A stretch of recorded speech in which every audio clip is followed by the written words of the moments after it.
things have profoundly not gotten better for female directors. You just have to look at the numbers, which come out every year, and between last year and this year in the United States, it went down. So you can't even say, well, you know, in 50 years we'll achieve equality based on the numbers, because it's just abysmal, and it's an embarrassment how few female directors there are, because film schools in the United States are half women.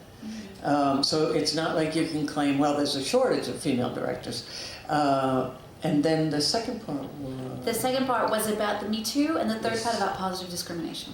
Okay, I may have to ask you about the third part. So Me Too, yes, and Time's Up really has had an impact in Hollywood. I really feel the difference, and I think all of my peers do as well, which, thank God, you know, and it's been a long time since the last women's movement, you know, since the 70s has been a long time, and we're really due for some change.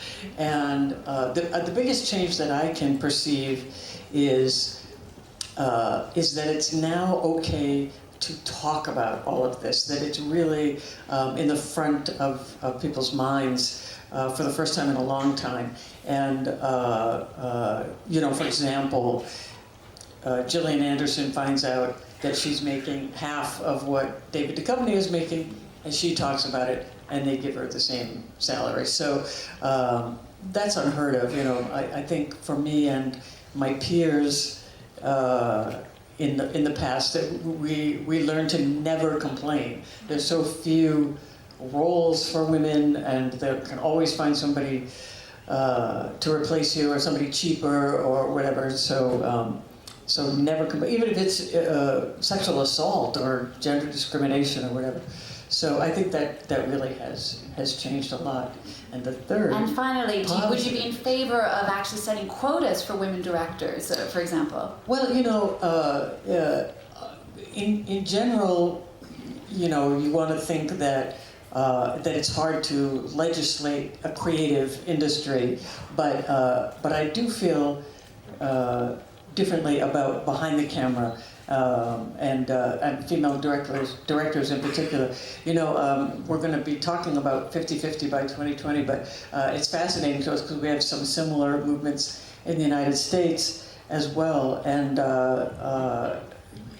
what I like about it here in France is the idea of having film festivals commit to meeting a quota. I'll tell you something interesting that I learned when I was in Australia. They have a short film festival every year that's very popular. And every year, only about 17% of the films chosen to compete are directed by women. And they kept trying and trying, nothing's working. They finally said, well, you know what, let's try taking the names off of the films and see if that makes any difference. 50-50. So it just shows there's not a lack of women directors or a lack of, you know, incredibly well-directed films.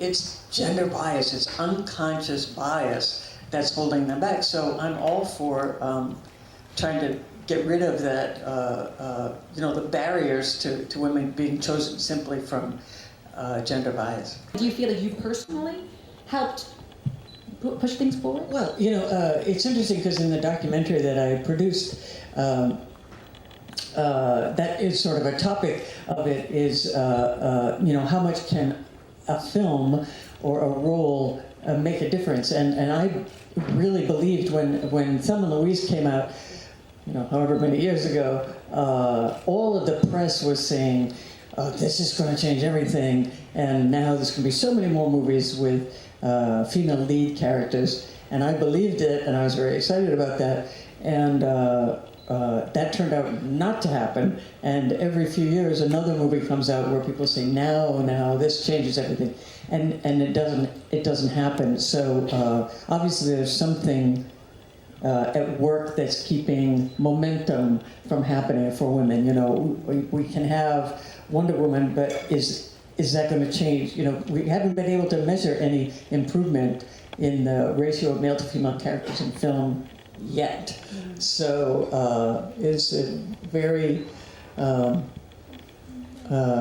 tiring fact to see this year after year not improve. Voilà. Something you're in also, and then you become a producer as well. But I love it. I've always been very interested in producing, and I'm interested in every aspect of filmmaking. So I like to be able to have an opinion about everything. I'm not drawn to directing. Interestingly, I've never really aspired to become a director. I don't actually want all of those jobs, but. Let me think. So I now have, I'm on the 3rd season of Glow, which just came out very recently on Netflix. And I have a couple of other projects that I'm excited about that are in the works. Nothing that I can really announce yet, but I remain optimistic. Ok, d'accord. Donc elle avait déjà produit des films dans le passé, plus souvent les films dans lesquels elle jouait. Interference that, they might have, the conflict that might have arisen from your beliefs and Hollywood. Right. Well, I've always been very particular about what roles I said yes to. And in the beginning, it was really more a matter of wanting to find parts that I found challenging as an actor. Do I get to do a lot of interesting stuff? Like that I would rather play the baseball player than the girlfriend of the baseball player. I would say after Thelma and Louise came out, it really changed things for me because it was the first time I realized how few opportunities we give women a chance to come out of a movie feeling inspired, and we even kill ourselves, and still people were like, hey. So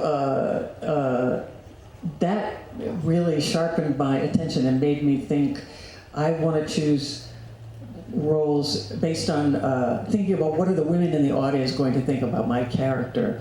And so I did turn down quite a number of parts, nothing that I regretted turning down, but parts that I thought weren't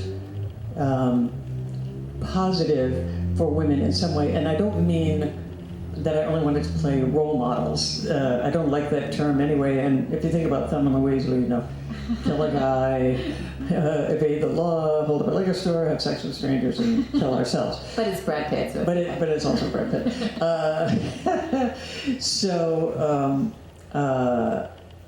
But it's definitely had an impact on what I've said yes to and what I've said no to. D'accord.